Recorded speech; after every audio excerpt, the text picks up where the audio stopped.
akkuma waa'ee tajaajilaa finneerra waa'ee tajaajilaatti dhufna amma. Waa'ee sarvaantii jechuudha. Waa'ee keenya amma. So mooxaayitiin sun maalidha? Mooxaayitiin sun fuulduraan dheeraadha. Duubaanoo gabaabaadha. Kana jechuun deemsaan deemee gabaabaadha. Kana feetu caalaa jechuudha. Addunyaaf du'a jechuun isa kana. Addunyaan siin gaafa laaltu fayyadu qabdi jechuudha. Tajaajila sarvaant fi qorumsa isaa jechuudha. Qorumsa keessaa fi qorumsa alaa jechuu dandeenya. Namoonni baay'een tajaajilatti gaafa waamaman qo'i jireenya furamaa koo sirreeffannee hin guddanne jireenya furamaatiin jedhu. Amma waa'ee tajaajilaa finneerra waa'ee tajaajilaatti dhufna amma. Waa'ee sarvaantii jechuudha. Waa'ee keenya amma. Inni kun baay'ee nun tursu because amaloota tajaajilaa sana sirriitti hubanne jennaan sana keessa ofii keenya sisteema tajaajila sana keessa ofii keenya galchine jennaan tajaajilaa sirrii ta'uun isuma sanadha. Haa ta'u garuu tajaajilaa jechuun maal jechuudha walumaa galatti gaafa ibsinu tajaajilaa jechuun kaayyoo uumamiif kan jiraatudha because tajaajilli kaayyoo uumama keenya waan ta'eef lammaffaa waaqayyoon kan filatamedha. Waaqayyoon kan waamamedha yookaan kan filatamedha.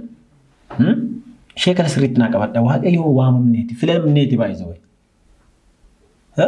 Filamneeti kan dhufneeru. Isa kanatti biitiin akka nutti dhaga'amu miti kanan jechaa jiru. Akka of tullumaatti dhaga'amu osoo hin taane kabaja isaaf akka jiraachuu qabnu akka itti yaadnuudhaaf. Inni biraan waaqayyoon kan ergamneera. Ergame jechuun maal jechuudha? Ergame gaafa jedhamu bakka wayii deemuu qaba jechuudha bara. Ergamneera jechuun bakka wayii deemuu qaba. Bakka warra namanni deemuu qaba. Bakka warra dadhabanii deemuu qaba. Namni ergaa fudhate tokko dhaqiitii nama wayii ergitanii dhaqee asuma as kogee qodaa wayii geessi gottu jettan namni cuura asuma bahee asuma ciise yoo as ciise namni kun achi geessuu danda'a ergaa sana hin danda'u bara. Soo deemuu qabna socho'uu qabna jechuudha tarkaanfachuu qabna. Bakka gahaa jedhamne sana haga geenyutti deemuun barbaachisaadha. Ergamneeti nama karaa deemaadha malee nuti nama iddoo wayii dhaabbadhu jedhamnee ajajamne miti. Ergaa qabannee jirra jechuudha. Ergaa qabannee jira ergaa bakka wayii deemu. Inni biraan waaqayyoon kan mi'eeffatedha. Bakka waaqayyoon ofiisaa mi'eeffatee namoota biroon akka mi'eeffatan kan taasisu. Faarfannaa 34:8 irratti waaqayyoo arjaa akka ta'e dhamdhamaa ilaala mi'eeffadhaa ilaala. Barsuu የሚታመን ሰው ምስጉን ነው. Namni isatti amanu kan isaaf amanamu maalidha? Galateeffamaadha. Akkasi. Tajaajila akkasi misguun haga jedhamutti illee nama geessaa jechuu barbaade. Inni biraan waaqayyoon gammachiisuuf kan dhiyeeffatudha. Yeroo hundaa kaayyoon isaa waaqayyoon gammachiisudha. Waa'ee isaas miti, waa'ee qaama biraas miti, waa'ee nama biraas miti. Waaqayyoon itti gammadamoo ittiin gammadu waan jedhudha. Gaaffiin of gaafatu. Inni biraan kan fiigu jechuudha. Tajaajilaa jechuudha. Kan fiigu. Namni yoo maal ta'e fiiga?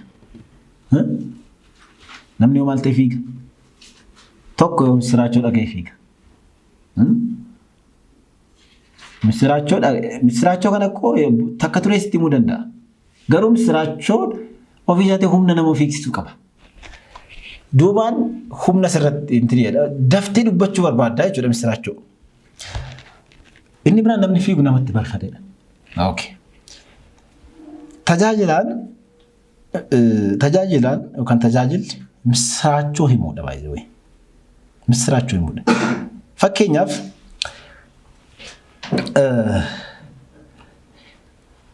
kiristaanummaa jechuun duuni baroota hamma kanaaf namoota irratti fe'amee ture sun karaa itti mo'amedha. So ati misiraachoo kana himuuf maalidhaan ni suuta itti deemtu? Namni bara kwaasii galchee bara goolii tokko galchee moomuusaa ton beekii nama mokkuutaa lubeetti miti? So nuti du'an irratti barootaaf moo'ee sana irratti moone obsa maaliin misiraachoo isaa qabannee kan teenyudha. Nama fiigsisu kun. Nama fiigsisu. Maariyaam Magdalaawwiti. Akkamitti akka isheen gaafa du'aa ka'umsa sana argite duukaa buutatti fiigde yaadattu? Ergamichi maal jedhe? Fiigitti jedhe. Fiigaa dhaqaa fiigaa jedhe bara. Waan obsa namaaf kennu miti. Duukaa bu'oonni gaafa tajaajilaaf ba'an fiiganiiti. Fiizikaalii qofan ilaalina. Waa'ee lukaa qofan ilaalina. Fiiganii bahani. Misiraachuun dhagaan sun obsa isaanii kennuu dide. Jireenyi samii namootatti cufame sun banameera. Jireenya bara baraa qabdu. Gaafa jedhaman waa'een obboloota isaanii, waa'een namoota akka isaanii ta'anii cubbuu keessa jiranii isaan yaaddesse. Duuba misiraachuun kun isaan fuulduraan kufaatiin namootaa isaan gaddisiisa. Jaalalli. Duubaan misiraachuun sun isaan dhiibaa jira. Kanaafuu humna gahaatiin fiiguu danda'u jechuudha. Kan fiiguu jechuun isa kana. Inni biraan itti barfate kan jennu yeroon guyyaan fayyinaa yoo amma bakka nuti guyyaan fayyinaa amma guyyaan tajaajilaaf amma inni hojjechuu qabna malee nutti barfateera jennee hojjechuu qabna. Nutti barfateera kan hojjenne xiqqoodha kan baay'eetu nu hafa jennee hojjechuu qabna jechuudha. Mooxaayitii beektu. Mooxaayitiin beektani uffannaa lubootaati. Uffannaa mana kiristaanaa keessatti beektu. Mooxaayitii jechuun abbootatu uffata. Luba yookaan moonaksee Phaaphaasota uffata isaanii uffatanii booda morma isaaniitti galfatanii asiin dheeratee luka isaanii bira gahaa. Duubaan immoo xiqqoo tokko gabaabduudha. Akkasimi. So mooxaayitiin sun maalidha? Mooxaayitiin sun fuulduraan dheeraadha. Duubaan hoo gabaabaadha. Kana jechuun deemsaan deemee gabaabaadha. Kana feetu caalaa jechuudha. Kana feetu caalaa jedhanii fiiguudha tajaajilli. Paatriyaarkii qulqulluu paatriyaarkiin keenya uffata kana uffatu. Isaan ilaala sadarkaa isaan irra jiran. Istiin uffata kana uffatu. Maal jechaa jiru jechuudha. Ammallee fiigaan jiraadha malee achi gaanii isaan fiigaa jiran nuti asii osoo balbalayyuun seeniin konfidensiitiin rafaa jirra jechuudha.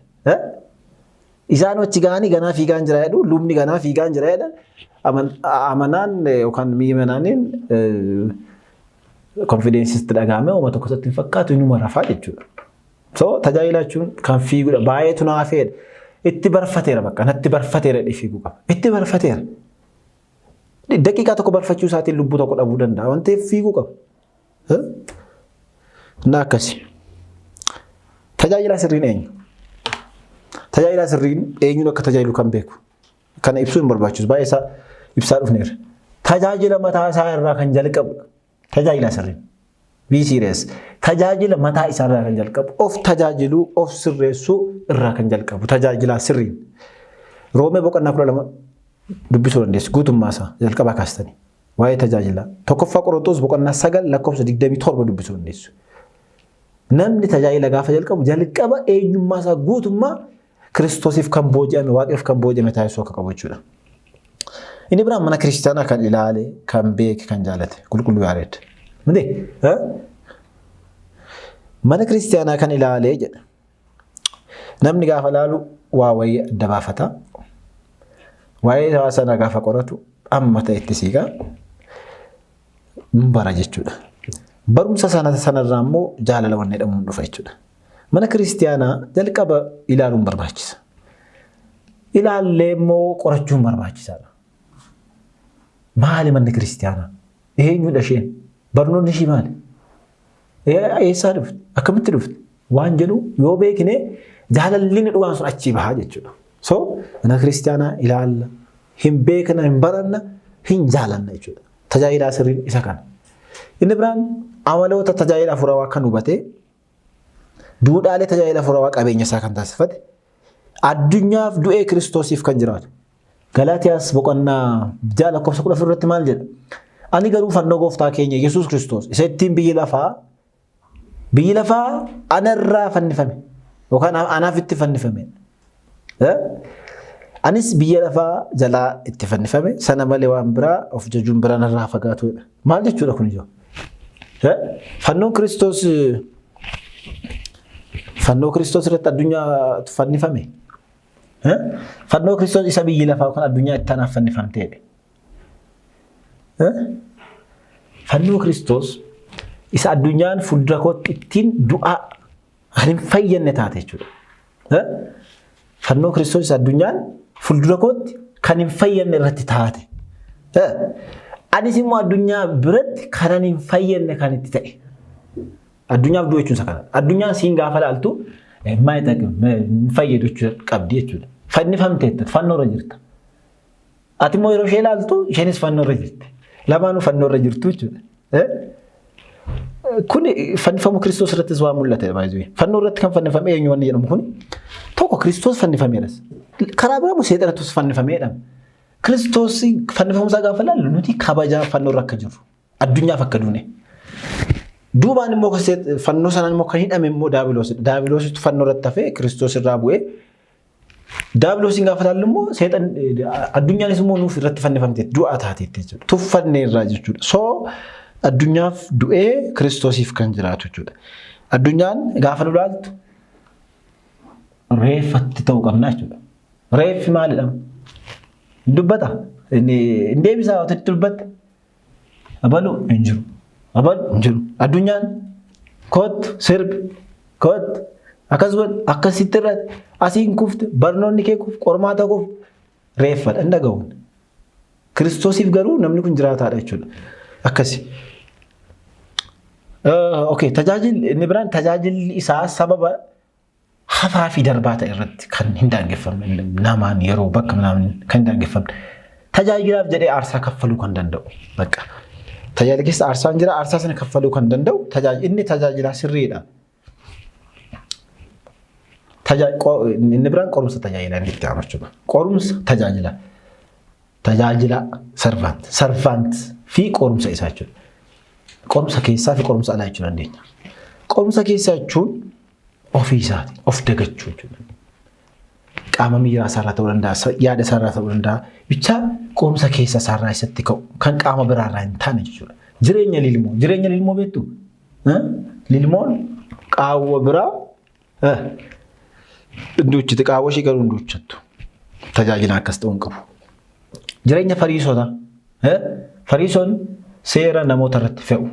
Seera sanaaf garuu hin bitaman. Jireenyi keenya akkas ta'uu hin qabu. Akka nama ta'uu keenyaan qormaata qabna. Qormaata sana kan mo'anne ta'uu qabna. Kan harka kennineef ta'uu qabna jechuudha.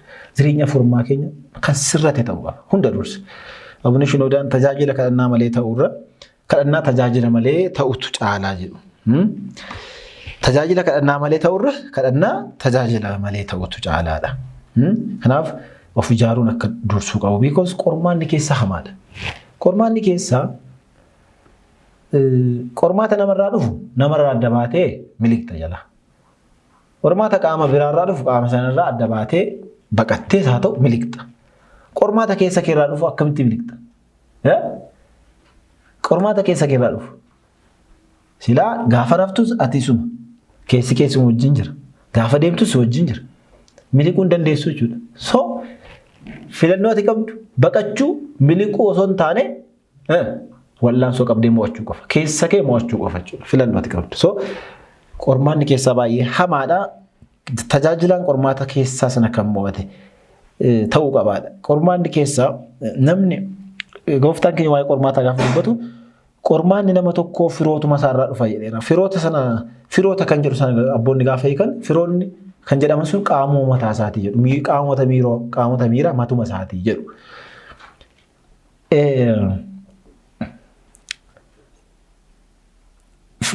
Fakkeenya inni biraan qormaata keessaa inni biraan tokko jireenya furummaan of dagachuu jenneerra. Inni biraan immoo galata gatii hin qabne barbaadu. Of tuulummaa jechuudha. Galata gatii hin qabne.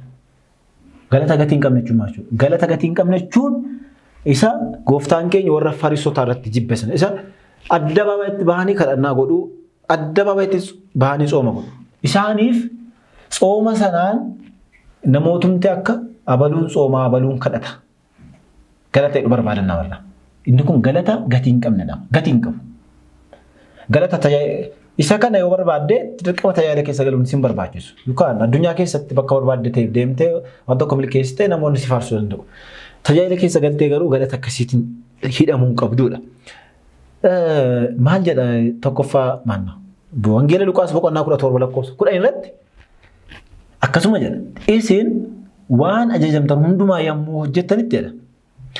Garboota hin fayyannedha. Waan gochuu qabnu goone irra jedhaadha.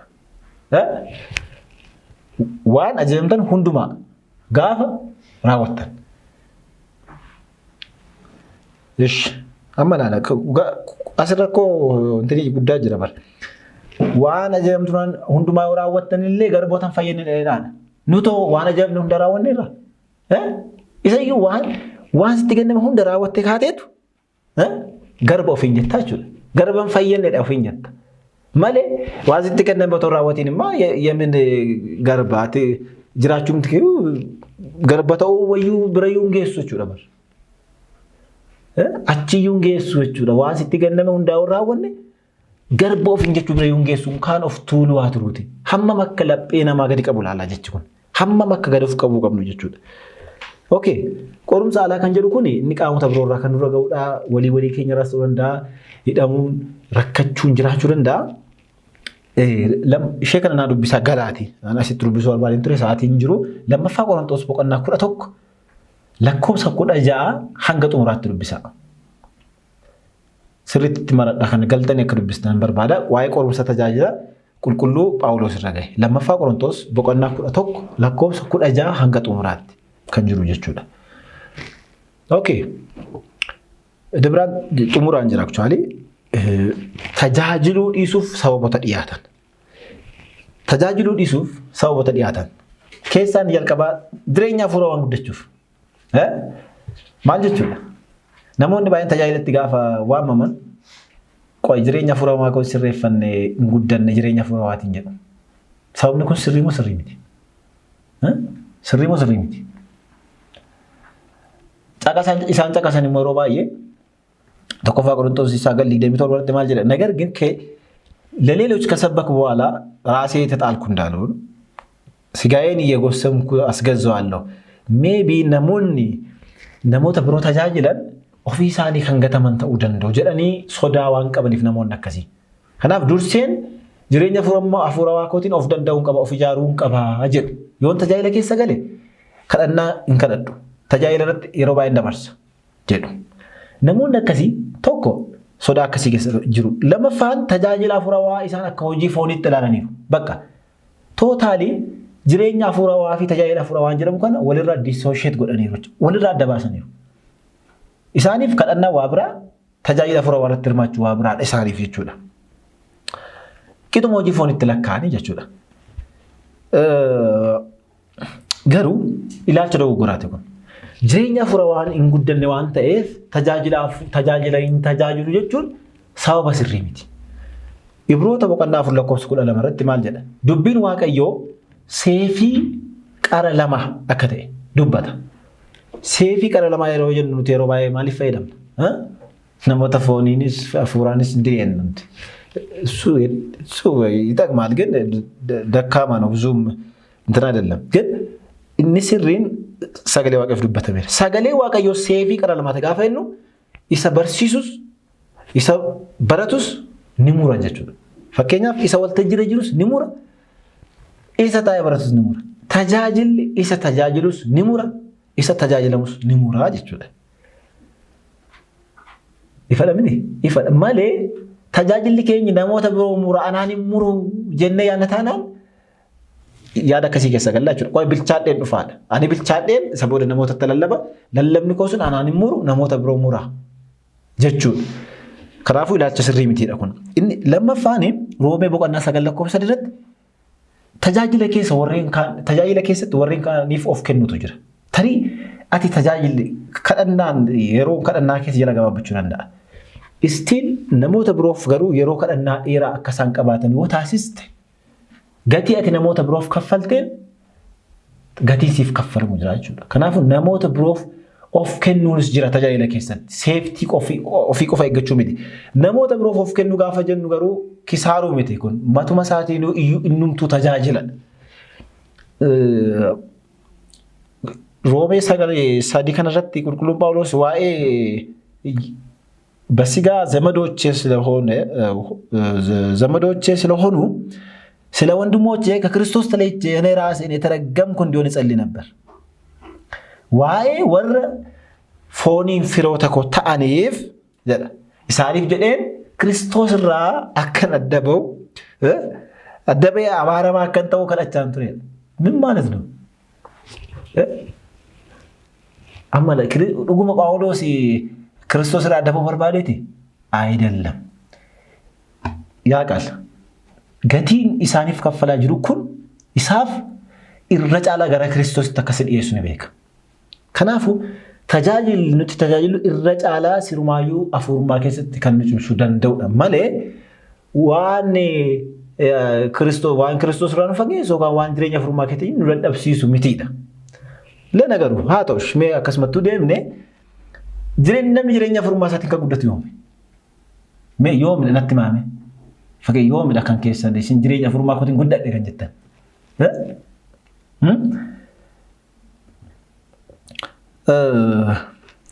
Banagaraachaa illee guddachuu keenya beekne jennaan hin guddanne jechuudha.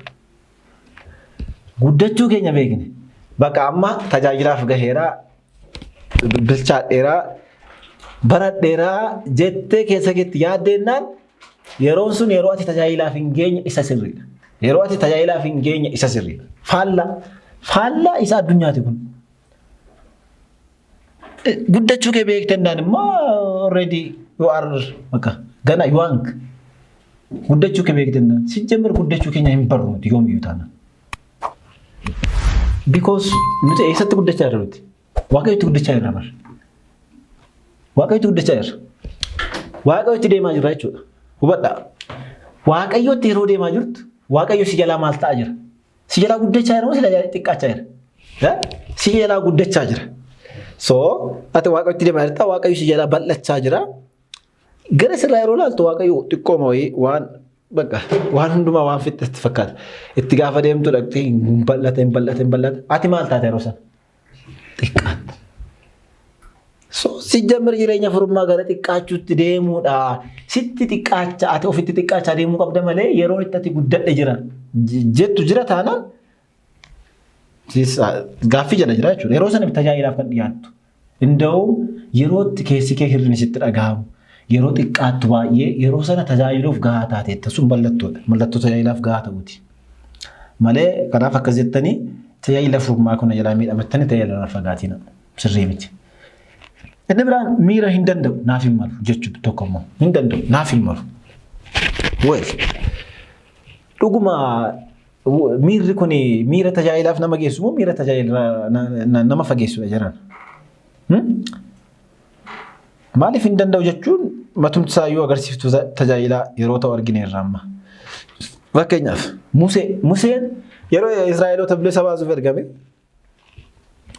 maal jedhameettu dhaqii uummata koo achi bilisa baasi jedhamnaan maal jedhe? Museen እግዚአብሔርን ወደ ፈርዖን የሚሄድ የእስራኤል ልጆች ከግብጽ ማወጣው እኔ ማን ነኝ? እንዴ እኔ ማን ነኝ? ይህሪፈተ ሱማዩ አሲን ጆሌን ቀባ አፋንኮ አረምኒኮ ጊንጌር በቃ ጋፉ መጥተ ኤኙዳ አኒ አኒ አየኙዳ ነመተኮ እነነ ፈርዖን ሞቲ ከን ራ ኡመተ እስራኤል bilisa baasu ani eenyudha? Eeshi ati oo eenyudha? Jedhee gaafate. Ati eenyudha? Ani Waaqa Abrahaam kan duraan ture kan jiraatu. Ani anuma Waaqa Abrahaam, Waaqa Isaaq, Waaqa Yaaqoob. Okay. Museen tajaajila akkamii ture? Tajaajilli Musee akkasitti jalqabe. Museen tajaajila akkamii ture? Tajaajila Waaqayyo duratti jaallatamaa ture. Raajaa Waaqayyo duratti jaallatamaa ta'e Waaqayyo kan isatti gammade Waaqayyo wajjin fuulatti kan haasa'e jechuudha. Garuu tajaajilli isaa akkamitti jalqabe? Hin danda'u jechuudhaan jalqabeedha. So hin danda'u naaf hin malu jechuun kuni karaa itti tajaajilatti seennuudha malee karaa itti tajaajila irraa of hin deemnu mitiidha. Ermiyaas maal jedhee ture? Ermiyaas ineem Waaqayyo yeroo tajaajilaaf sama raajii si godha jennaan ineem wayyoo ጌታ እግዚአብሔር እነሆ ብላቴና ነኝና እናገር ዘንድ አላውቅም አልኩ። xiqqaadhaan dubbachuus hin danda'u hin beekus jedheen. Ermiyaas raajii akkamii akka ture beektu. So yiliq miirri akkasii gaafa nu keessa jiru tokko humni Waaqayyo sirriitti nu keessatti hojjeta. Nutis immoo Waaqayyo irratti amantii nuti qabnu baay'ee guddaa ta'a. Gargaarsa Waaqayyoo barbaaduuf carraa nuu kennan akkasii. Hir'inni akkasii keessa keenyatti gaafa dhagahamu jechuudha. Waaqayyo warra danda'an yookaan immoo warra dandeenya jedhan irratti osoo hin taane kan hojjetu warra hin dandeenyudhaan ispeesii isaaf kennan. Dandeessa taanaan immoo ispeesii Waaqayyotti cufteetta bar. Eessaan seenee taphatash.